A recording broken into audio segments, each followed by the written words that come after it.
দেখুন, সমস্যাহীন পৃথিবী হয় না। সমস্যা, অভাব, নেগেটিভিটি, অবসান এগুলো থাকবেই।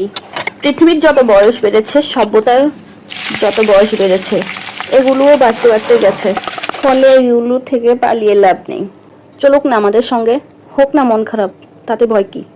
মনের জানলাটা এত বড় করে রাখতে হবে যে যাতে সেটা খুললে অনেকটা আলো আসে পড়ে। নাটক শেষ হওয়ার আগে স্টেজ ছাড়বেন না। মনে রাখবেন, এটা আপনার এক্সপ্রেস, এটা আপনার ধার্য। কমেডি হোক কিংবা ট্র্যাজেডি হোক, এই জীবন নাটকের নায়ক অথবা নায়িকা আপনি।